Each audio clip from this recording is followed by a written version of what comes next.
Shalom, shalom, bien-aimés. Le Père nous a encore de plus rassemblés aux tables. Bien-aimés, autour de la table du Maître, il y a toujours Dieu. Et manger à la table du Maître, c'est une grâce. Un peu comme Méphibosheth, qui trouva grâce auprès du roi lorsque David l'appela à sa table. Parce qu'en effet, nous étions ceux du dehors. Et par lui, nous nous sommes rapprochés de Dieu et nous avons été introduits dans la présence du Père qui a coulé.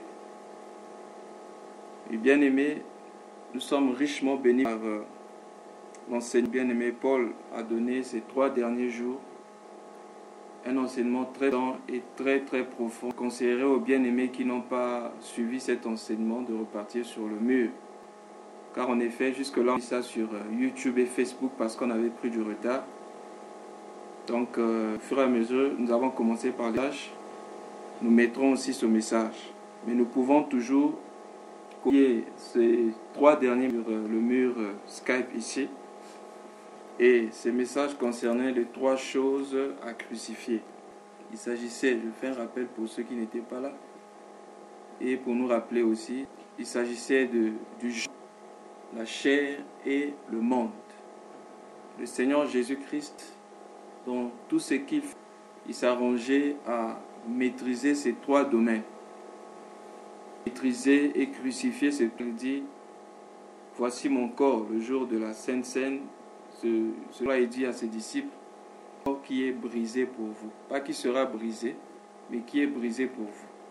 Chaque jour, il s'arrangeait à ce que la croix passe sur lui. Voilà pourquoi il priait à grand cri. Il criait à grand cri à l'Éternel, afin que l'Éternel soit avec lui. Alors aujourd'hui, nous allons commencer avec un nouveau sous-thème, toujours de notre thème, la croix et la vie chrétienne. Ce soir, nous allons partager sur la croix, le secret de...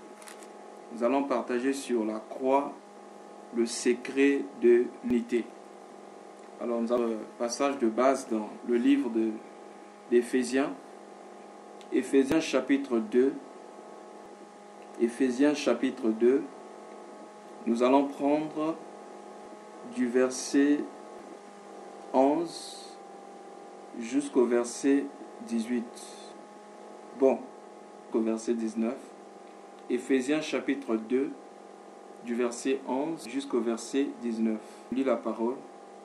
C'est pourquoi vous, autrefois païens dans la chair, appelés incirconcis par circoncis, et qui le sont en la chair par la main de l'homme. Souvenez-vous que vous êtes là sans Christ, privés du droit de cité en Israël, étrangers aux alliances de la promesse, sans espérance et sans Dieu dans le monde.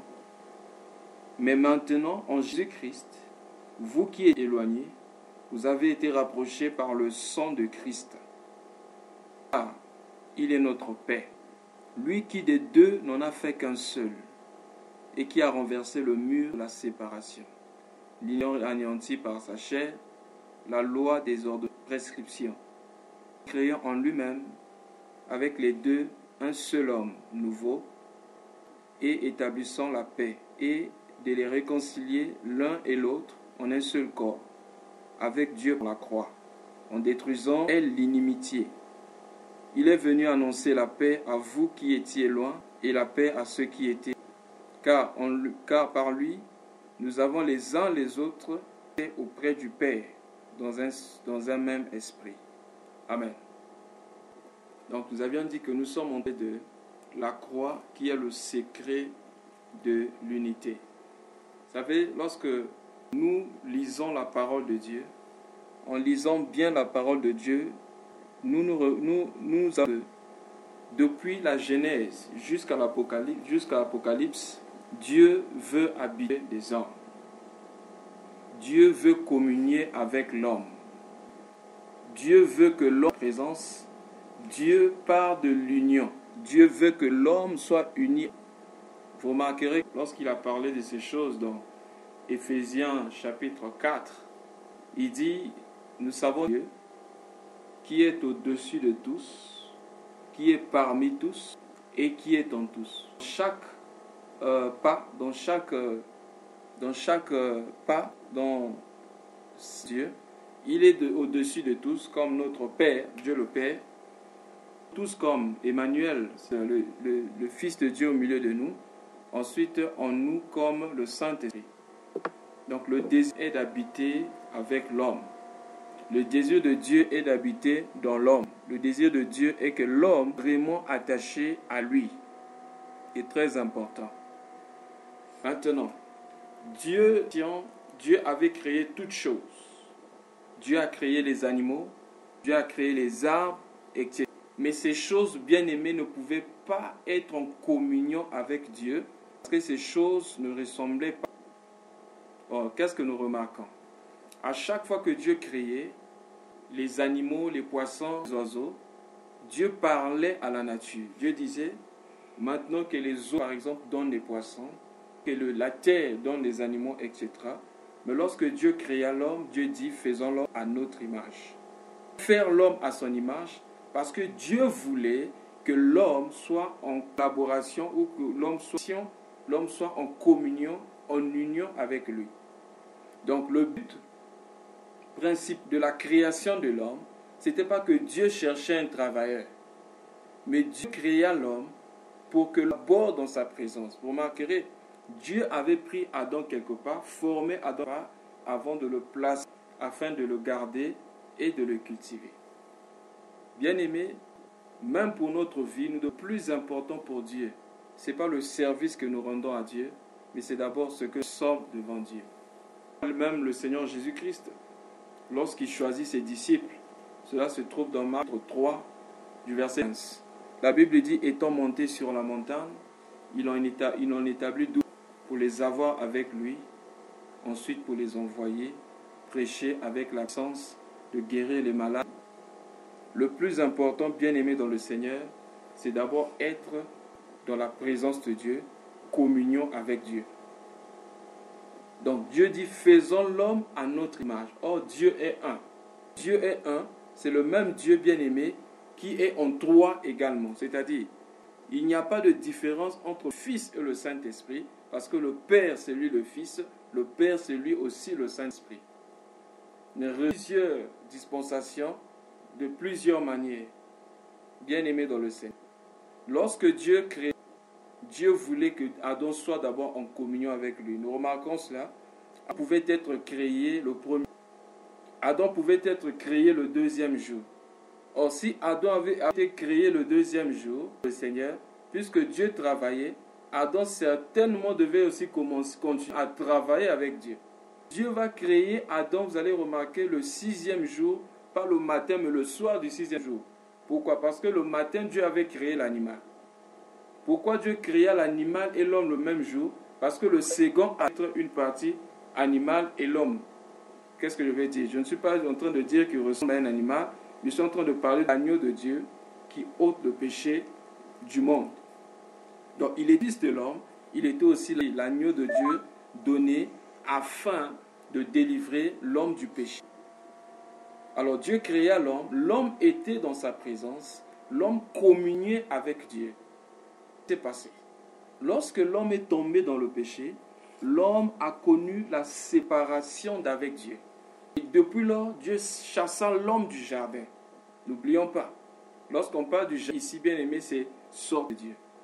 Et le bien-aimé Paul avait bien parlé de ça, je crois, le premier jour quand il parlait du premier truc ou de la première chose à crucifier, le jeu ou le moi. Là-bas, le bien comprendre que le diable ou encore Lucifer vivait dans la présence de Dieu. Mais que Lucifer soit précipité loin de la présence de Dieu, c'était bien-aimé à cause d'orgueil. Voilà pourquoi le bien-aimé disait, étant en Christ, la croix doit fonctionner dans notre vie en Christ d'orgueil. Si nous voulons être, parce que bien-aimé, la Bible dit, Dieu résiste aux orgueils. Donc la seule façon sur un terrain de ring, sur un terrain de lutte bien-aimé, c'est de devenir orgueilleux. Lorsque le diable s'est infiltré dans le serpent, le malin va séduire la femme. En séduisant la femme, c'est comme ça que le péché est créé, en séduisant poussant à la femme de se tourner vers elle-même. En effet, le péché est entré dans le monde. L'homme avait perdu le sens du centre. Lorsque l'homme avait perdu bien la vision du centre, ce qui était le centre. Mais en mathématiques, si tu veux le diamètre, bien aimé dans le Seigneur, il faut connaître le centre. Il suffit simplement des calculs concernant le centre. Si tu ne connais pas le centre, tu vas fausser tous tes calculs. De même, chrétienne, si nous ne connaissons pas qui est le centre, quel est le centre bien-aimé de la vie chrétienne, nous allons frapper. Si nous voulons connaître quel est le centre de la vie chrétienne ou le centre bien-aimé de ceux qui vivent dans la ou de ceux qui vivent dans les cieux, nous pouvons lire bien-aimé, lisons ça en passant, c'est juste parenthèse, l'attitude des gens qui vivent dans le ciel. Prenons d'abord Apocalypse, Apocalypse chapitre 5. Apocalypse chapitre 5. Bon, je prends juste du verset 5. Et l'un des vieillards me dit, ne pleure point. Voici le lion de la tribu de Juda, le rejeton de David, pour ouvrir le livre et les 7 sceaux. Et je vis au milieu du trône, remarquez bien, je vis au trône et des 4 êtres vivants, et au milieu des vieillards, un agneau qui était là immolé. Il avait 7 yeux, qui sont les 7 esprits de Dieu qui parcourent, envoyés pour terre. Donc nous lisons ici dans Apocalypse chapitre 5, versets 5 à 6. Au verset 6, il y avait au milieu du trône. C'est-à-dire qu'il y a le trône, mais c'est au milieu du trône. Il y avait au milieu, et ensuite au milieu des 24 vieillards. Quel était le centre? Le centre, c'est l'agneau de Dieu. Donc il suffit bien aimé de perdre la notion du centre, de savoir que c'est Jésus qui doit être le centre de tout, de notre vie chrétienne, le centre de notre foi. C'est fini, bien aimé, nous tapons à côté. Voilà pourquoi l'apôtre Paul disait, lorsque je suis venu vers vous, je ne suis pas venu avec une supériorité de langage qui en concerne la sagesse. Il dit, je n'ai mentionné autre chose que Jésus-Christ crucifié, afin que votre foi soit basée sur la sagesse, sur la démonstration de puissance. Bien-aimé de Dieu, bien-aimé dans le Seigneur. Il nous convient, centre, bien-aimé. Plusieurs personnes ont abandonné leur vie chrétienne parce que ces gens ne connaissaient pas ou ils avaient notion du centre. Bien-aimé, même tel que nous sommes, nous prions maintenant le soir, tel que nous prions sur Skype. Quelle est ta motivation? Quel est ton centre d'intérêt? Bien-aimé, si ton centre d'intérêt, c'est une solution auprès de Dieu, je suis sûr que tu ne pourras pas, bien-aimé, achever cette course. Si mon centre, c'est simplement ce que je demande à Dieu. Plusieurs chrétiens sont comme ça. Ils vont à Dieu parce qu'ils ont besoin. En effet, ils ne cherchent pas Dieu, mais eux, ils cherchent auprès de Dieu. Bien-aimés, cherchant auprès de Dieu, nous donne plus que Dieu lui-même, nous finirons un jour par abandonner Dieu, lorsque nous allons que Dieu nous a donné. Bien-aimés dans le Seigneur, il est arrivé, bien-aimé, que plusieurs personnes, après avoir reçu, après une bénédiction, ces gens ont connu, bien-aimés, naufrage dans la foi. Ces gens étaient rétrogrades parce que ces gens-là n'avaient pas compris quel était le centre d'intérêt. Le centre, la motivation de chacun. Bien-aimé, ça peut être, tu es motivé non parce que tu vas à l'église, non parce que tu vas chercher le Seigneur, mais tu vas à l'église parce que tu cherches d'autres choses. Je vais donner un exemple. D'autres personnes peuvent aller à l'église parce qu'ils veulent se sentir un peu entourés.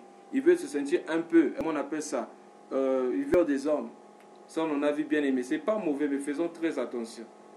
D'autres parce qu'elles se sentaient rejetées dans les familles. Bon, allons à l'église, au moins là-bas, je trouverai des gens qui vont m'accepter. Bien aimé, si seulement cette frère devient notre centre d'intérêt, nous finirons un jour par abandonner Dieu.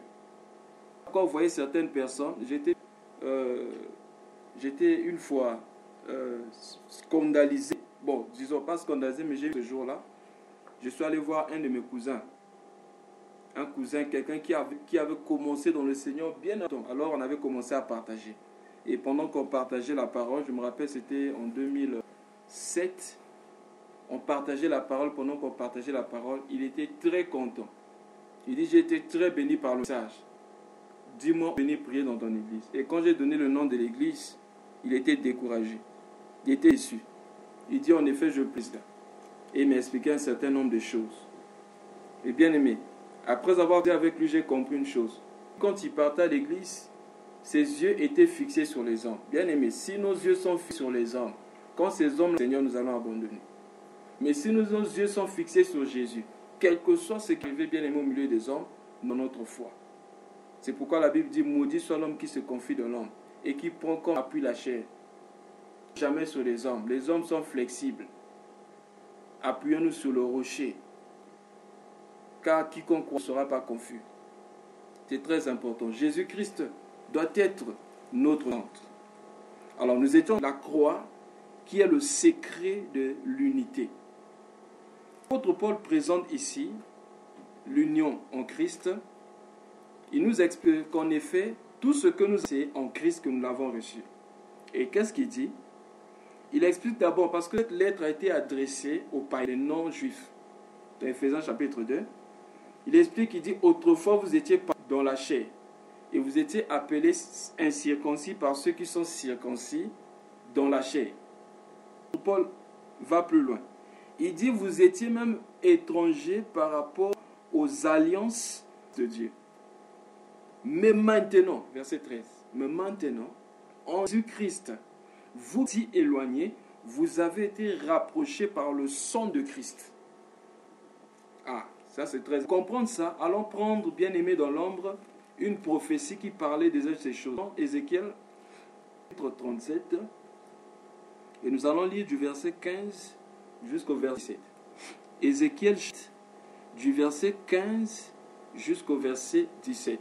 Voici ce que la parole de l'Éternel adressée en ces mots. Et toi, fils de l'homme, prends une pièce de et écris de Juda et pour les enfants d'Israël qui lui sont associés. Prends une et écris dessus. Pour Joseph, bois d'Éphraïm, toute la maison d'Israël qui lui sont associés. Rapproche-les l'une à l'autre pour en former une pièce, en sorte qu'elles soient unies dans ta main. Gloire à Dieu. Bien aimé, ça c'est Ézéchiel 37, versets 15 à 17. La Bible dit la parole de l'adresser au prophète Ézéchiel. Et Dieu demande au prophète Ézéchiel de prendre 2 bois et d'unir ces bois. Et sur ces bois, il devait écrire de Joseph, d'abord le nom d'Israël, le nom de Juda. Il dit une pièce de bois pour Juda et pour les enfants qui sont associés. Et tu prendras aussi toute la maison d'Israël qui lui sont associés. Et on prendra ces bois, on va les unir. Il fallait unir ces bois. On les unit. La Bible dit, afin de former une pièce, en sorte qu'elle dans ta main. Bien aimé, il fallait unir 2 bois. Présenter ici la croix comme étant le lieu où la volonté de l'homme, le croisement entre la volonté de l'homme et Dieu. Mais ce soir, bien-aimés, nous voulons présenter cette même croix comme, bien-aimés, 2 bois qui unissent ceux qui étaient de Dieu, c'est-à-dire le peuple de Dieu, ceux qui ne sont pas ou ceux qui ne sont de Dieu. Parce que Judas ici représente le peuple d'Israël. Mais Joseph ici à les nations, n'oublions pas qu'Éphraïm, c'est l'enfant que Joseph a eu avec une Égyptienne. Donc, la croix a apporté, bien aimé, l'union entre ceux qui étaient d'Israël et d'Israël. C'est très important de comprendre ces choses. Voilà pourquoi Abraham a 2 descendances célestes et la descendance terrestre. Quand on parle de la descendance terrestre, Israël, et la descendance céleste, c'est nous l'Église. Or, la Bible dit quelque part, j'aime ces choses, où la Bible dit il devait réunir toutes choses, les choses qui sont sur la terre et celles qui sont dans les cieux. Chapitre 1, je crois. Colossiens chapitre 1, je prends du verset 15 jusqu'au verset 19. Est l'image du Dieu invisible, le premier-né de toute la création. Car en lui ont été toutes choses, les cieux et sur la terre, les invisibles et les visibles. Unité, domination, et autorité. Tout a été créé par lui et pour lui. Il était avant tout en lui et toute chose subsiste en lui. Il est la tête du corps de l'Église et le commencement premier-né d'entre les morts, afin d'être le premier. Car Dieu a voulu que toute la plénitude habitât en lui. Verset 20, et il a voulu par lui réconcilier toutes choses avec lui-même, tant ce qui est dans les cieux, en faisant la paix par lui, par le sang de la croix. Gloire au Seigneur. L'apôtre Paul parle des choses qui sont en haut et des choses qui sont sur la terre. Il nous a aimé. Abraham a deux descendances. Il y a la descendance céleste et la descendance terrestre. Il a fallu bien aimer que Jésus passe par la croix parce qu'il n'y avait pas un autre moyen pour réunir ces deux peuples. Parce que le peuple de Dieu avait reçu une circoncision qui était une circoncision visible, faite de la main d'homme. C'était une circoncision faite de la main d'homme. Bien aimé que la circoncision, bien aimé qui est une circoncision du cœur. Cette circoncision du cœur, le moment où cette circoncision, la circoncision du cœur devait commencer, c'est bien le moment où le Saint-Esprit. Or, pour que le Saint-Esprit descende, il fallait que Jésus soit glorifié. Christ ne pouvait pas être glorifié s'il ne passait pas par la croix. Bien aimé, il nous convient, bien aimé, de toujours dire merci à Dieu pour l'œuvre de la croix. Si Jésus n'était pas bien aimé dans le Seigneur, nous ne devions pas bénéficier de ses promesses. Chapitre 1, à partir du verset 3, il dit, nous sommes bénis de toutes sortes de bénédictions dans les lieux célestes, bien aimés dans le Seigneur. Donc il fallait rapprocher le bois de Joseph et le bois d'Éphraïm. Parce qu'en effet, lorsqu'on rapproche ces deux bois, pratiquement bien aimé, il y aura union. Or, nous avions déjà expliqué les jours passés que pour qu'il y ait la communion, il faut que la croix passe par les deux personnes, c'est-à-dire celui qui est à gauche et celui qui est à droite. Si seulement une personne connaît la croix, il y aura bien aimé la paix, mais il n'y aura pas. Il y a communion seulement lorsque la croix touche les deux parties. Donc, il fallait que Joseph aussi connaisse la croix, c'est-à-dire ceux des nations et ceux d'Israël acceptent afin qu'il y ait bien aimé union entre les deux peuples. Voilà pourquoi vous remarquerez qu'Élie va dans la maison de la... Lorsqu'Élie demanda à la veuve de Sarepta de lui donner de l'eau à boire, cette veuve va dire, oh mon Seigneur, je n'ai rien. Je sais que, il dit, de farine dans le pot et un peu d'huile. Ah, et deux choses, hein. Il y a la farine. Il dit, j'irai donc dans le champ et je ramasserai 2 bois. Je préparerai le gâteau. Moi et mon fils, nous mangerons et après quoi nous mourrons.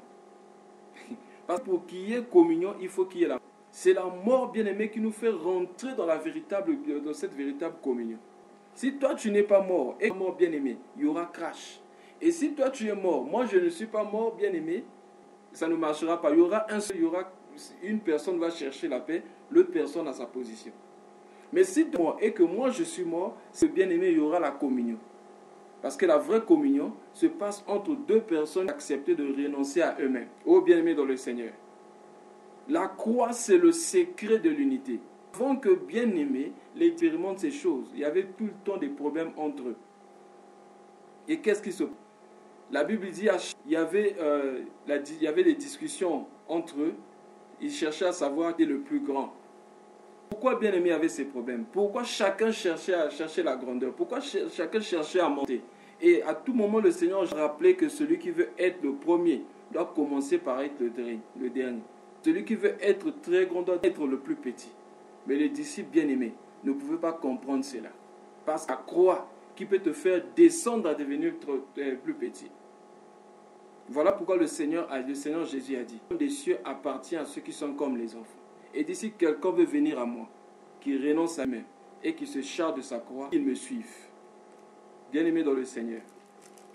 Donc la communion avait été brisée entre Dieu lorsque l'homme pécha dans le jardin. Et du coup, Il y avait entre l'homme et Dieu. L'homme bien-aimé ne pouvait plus aller à Dieu. Parce que l'homme quitta la présence. Ce qui a fait que l'homme quitte la présence de Dieu, c'était bien-aimé, parce que l'homme avait péché. Donc Dieu chassa l'homme. Pourquoi? Parce que l'homme était centré sur lui-même. L'homme avait oublié. L'homme avait oublié que le centre, c'est Dieu. L'homme se focalisait sur lui-même. Par conséquent, l'homme sort de Dieu. Et nous pouvons prendre l'exemple du fils prodigue. Le fils prodigue était dans la présence de Dieu. Et dans son cœur, il commença à sentir qu'il fallait qu'il sorte, qu'il aille loin du Père et qu'il mène sa vie comme il voulait. En tant que le fils était dans la maison du Père, il y avait ce qu'on appelle la multiplication. Il ne pouvait pas être dans le besoin. Il quitta le Père, bien-aimé.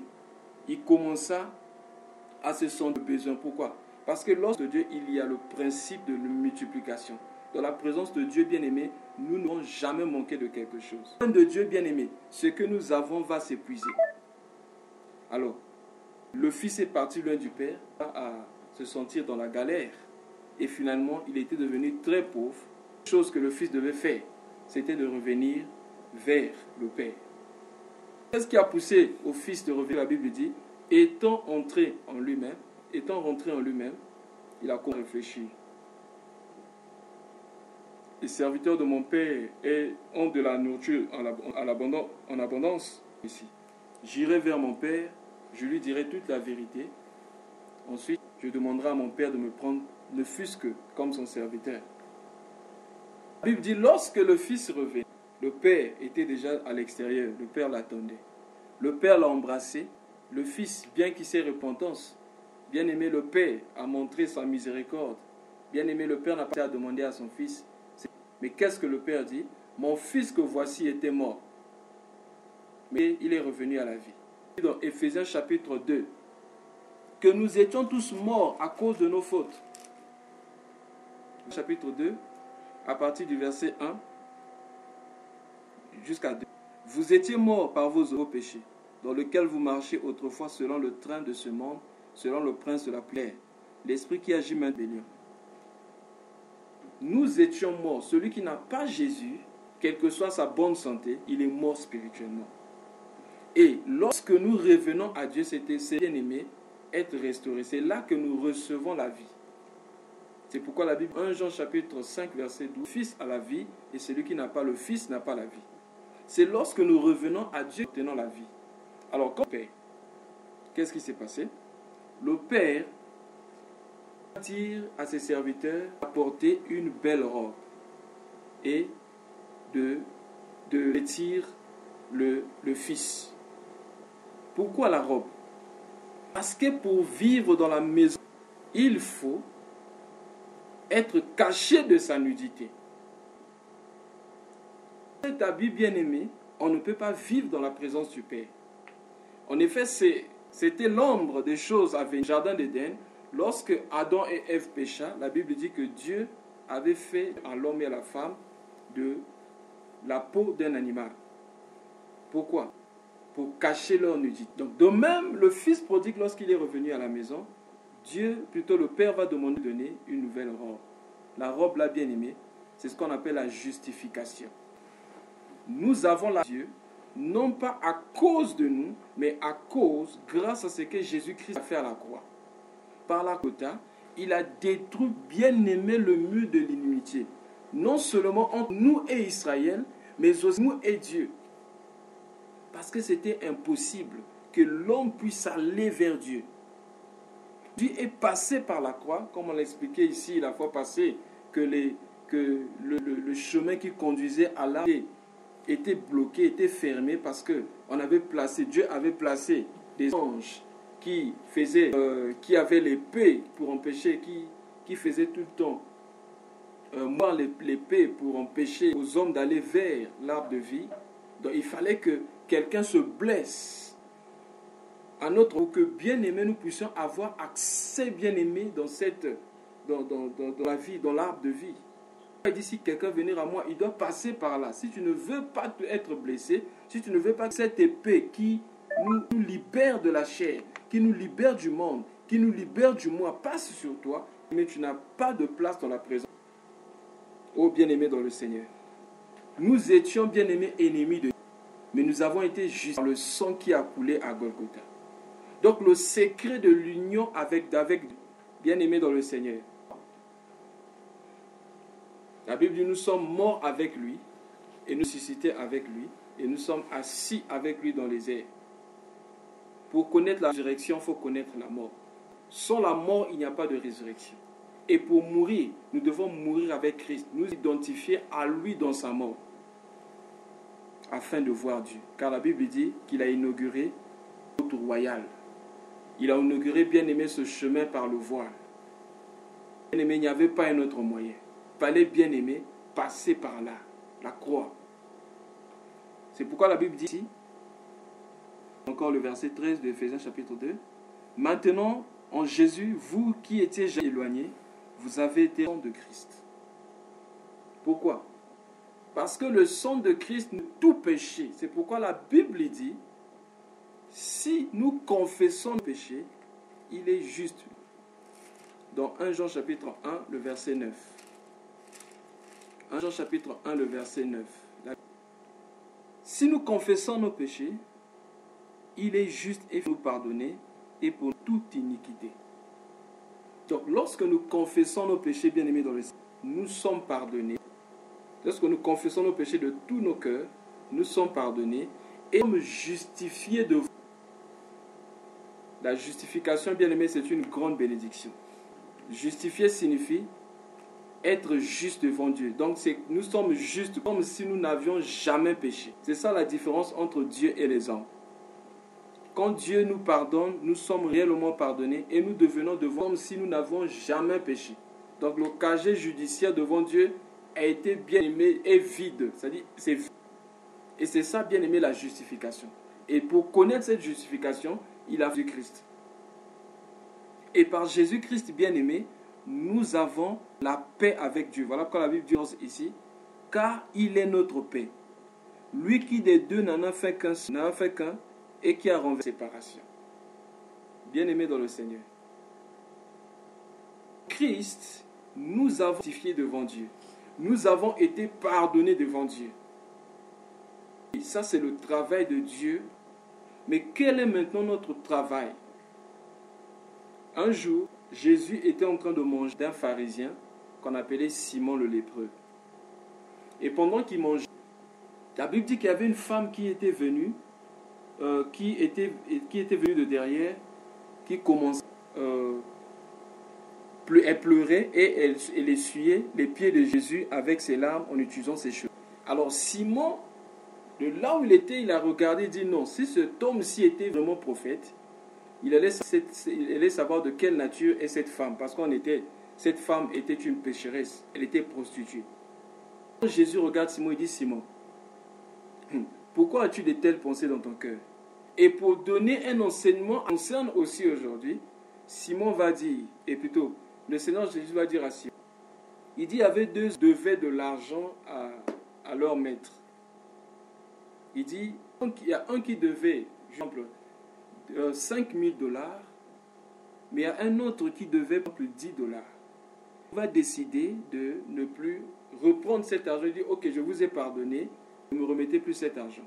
Il va plus aimer le maître. Il dit celui à qui on a beaucoup, celui à qui on a beaucoup pardonné. Bien aimé dans le Seigneur, il dit, c'est ce qui se passe avec cette femme. Elle sait qu'elle ne méritait pas le pardon. Voilà pourquoi elle est reconnaissante comme ça. Bien aimé dans le Seigneur. Comment savoir que nous avons compris que nous avons été bien aimés? C'est lorsque nous apprenons aussi à pardonner les hommes créés à l'image de Dieu. Le Seigneur Jésus a dit, lorsque vous priez, dites, Père, pardonne-nous, comme nous pardonnons aussi à ceux qui nous ont. Et le Seigneur Jésus, quand il a parlé de ça, Pierre va dire, Seigneur, nous devons pardonner jusqu'à 7 fois. Si quelqu'un commet le même jour, le Seigneur Jésus va dire, non pas 7 fois, mais 70 fois 7 fois le même jour. Et le Seigneur Jésus va donner la parole du serviteur impitoyable. Il dit encore, il y avait un roi qui vint voir son serviteur de rembourser son argent, de lui rembourser son argent. Et la Bible dit, ce dernier avait demandé pardon. Et le roi va décider de ne plus reprendre son argent. Il dit, je t'ai pardonné. Mais dès qu'il sort de la du roi, il croise un homme qui lui devait. Il prend cet homme, il dit, aujourd'hui, si tu ne me remets pas mon argent, tu es jeté en prison. L'homme va demander pardon comme il avait demandé pardon. Et la finalité, c'est qu'il avait jeté. Et les serviteurs de ce roi qui étaient à côté étaient scandalisés de voir que celui qu'on avait pardonné pour beaucoup n'a pas pu pour peu, pour si peu. Ils sont allés dire au maître, et le maître dit, comment celui-ci peut avoir si dur? Et qu'est-ce qui s'est passé? Il a pris cet homme, il l'a jeté en prison. Et le Seigneur, il l'a jeté en prison jusqu'à ce qu'il ait payé sa dette. Et le Seigneur va finir en disant, son Père traitera tous ceux qui ne veulent pas pardonner de tout leur cœur. Bien aimé, j'ai appris quelque chose. C'est que lorsque nous refusons de pardonner aux hommes, Dieu c'est-à-dire que lorsque nous refusons de pardonner aux gens, nos péchés que Dieu avait pardonnés nous fassent. Bien aimé dans le Seigneur, Dieu nous traitera de la même dont nous traitons les autres. Faisons très attention, surtout dans le domaine du pardon. Si nous n'avons pas compris comment nous avons été pardonnés en Jésus-Christ, si nous n'avons pas compris que nous n'avions bien aimé le droit de nous approcher de l'ennemi de Dieu, Christ est mort, nous avons été pardonnés pour nous approcher de Dieu, dans le Seigneur. Nous aurons du mal à... Pourquoi sommes-nous durs lorsqu'on nous fait quelque chose? Pourquoi sommes-nous durs? Parce qu'on a compris combien a payé à la croix pour que bien aimés nous soyons ce que nous sommes aujourd'hui. Bien aimé, si je sais qu'on pardonner de beaucoup, bien aimé dans le Seigneur, j'aurai la facilité de pardonner aux autres aussi. Parce que Christ a brisé le mur de l'inimitié. Pourquoi, bien aimé, nous ne pouvons pas être en paix à nous? Regardez ce que Romain dit. Romain dit ceci. Ne remettez pas le mal par le mal. Romains 12, verset 17. Ne remettez pas le mal par le mal. 17 à 18. Ne remettez pas le mal par le mal. Bon, je lis jusqu'à 21. Ne remettez pas le mal par le mal. Ne rendez à personne le mal pour le mal. Recherchez ce qui est bien devant tous les hommes. Si donc cela dépend de vous, soyez en paix avec tous les hommes. Ne vous vengez point vous-même, bien-aimés, mais laissez agir, car il est écrit, à moi la vengeance, à moi la rétribution, dit le Seigneur. Mais si ton ennemi a faim, donne-lui à manger. S'il a soif, donne-lui à boire. Car en agissant ainsi, ce sont des chars ardents que tu amasseras sur sa tête. Ne te laisse pas vaincre par le mal, mais surmonte le mal par le bien. Comment savoir que nous avons compris que Christ nous a pardonné? C'est lorsque nous serons prêts aux hommes. La Bible dit, il a quoi? Le mur de l'inimitié. Avons-nous encore des hommes avec qui nous ne nous entendons pas, à moins que ce soit de leur côté? La Bible dit, si cela nous concerne, au point de nous, nous devons être en paix avec tous les hommes. Pourquoi? Parce que Christ a pris le mur de l'inimitié. C'est très important, bien aimé, de comprendre ces choses. Si nous comprenons, nous allons croître spirituellement. Donc Christ a détruit le mur de l'inimitié. Toi, tu as encore des gens que tu appelles ennemis aujourd'hui. Pourquoi toi, tu as encore des gens que tu appelles adversaires dans le Seigneur? Comme le bien-aimé Paul disait hier, si tu luttes encore avec les hommes, bien-aimé, tu n'es pas qualifié pour le combat. Le combat spirituel, c'est pour les gens qui ont décidé de ne plus jamais lutter avec les hommes, qui ont bien aimé, qui ont décidé de le vrai adversaire, qui est Satan et ses œuvres. Bien-aimé dans le Seigneur. Avons-nous encore des gens avec qui nous luttons? On peut lutter, bien-aimé, avec une personne sans qu'on ne le sache. Nous voulons prouver quelque chose aux hommes. Un tel a acheté telle chose, moi aussi je dois acheter telle chose pour prouver que j'ai de l'argent aussi, ou que moi aussi je suis bien positionné.